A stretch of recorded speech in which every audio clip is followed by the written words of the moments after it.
का हमारा टॉपिक है परिवार के सदस्यों की अभिरुचि तथा कार्य व्यवस्था। गृह कार्य व्यवस्था को प्रभावित करने वाले कारकों में एक कारक परिवार के सदस्यों की अभिरुचियां भी है। अभिरुचि का मतलब है कि व्यक्ति की किसी कार्य को करने की रुचि या योग्यता से है। यह एक व्यक्तिगत गुण या विशेषता है। इसके अंदर कार्य सीखने या करने की सामर्थ्य के साथ साथ उसके प्रति रुचि भी सम्मिलित रहती है।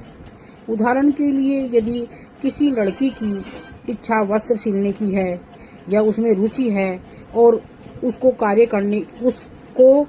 कार्य को करने की सामर्थ्य भी है, तो कहा जाएगा कि उस लड़की को वस्त्र तैयार करने में अभिरुचि है।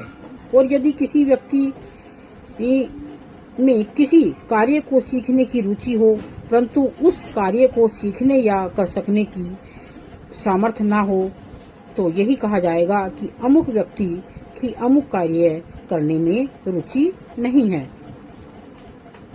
अब अभिरुचि के लिए कार्य के प्रति रुचि तथा कार्य करने की योग्यता दोनों का होना अत्यंत आवश्यक है। गृह कार्य व्यवस्था को लागू करने में अभिरुचियों का ध्यान में रखना अत्यंत आवश्यक है। परिवार में अनेक सदस्य होते हैं, प्रत्येक की अलग अलग रुचियां होती हैं, तो इस तथ्य को ध्यान में रखते हुए गृह कार्य का विभाजन उनकी अभिरुचियों के अनुसार ही किया जाना चाहिए। उदाहरण के लिए परिवार के किसी सदस्य की अभिरुचि बाजार से क्रय विक्रय करने में है, तो उसे घर का सारा काम सामान खरीदने का कार्य सौंपना चाहिए। और यदि किसी सदस्य की अभिरुचि घर की सजावट में है, तो उसे घर की सजावट का या रखरखाव का कार्य सौंपना चाहिए।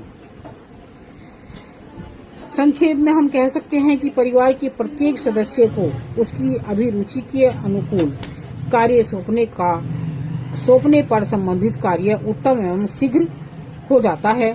और यदि हम उसको बिना इच्छा के बिना अभिरुचि के उसको कार्य को देंगे तो वह उस कार्य को ठीक से नहीं कर पाएगा। Thank you.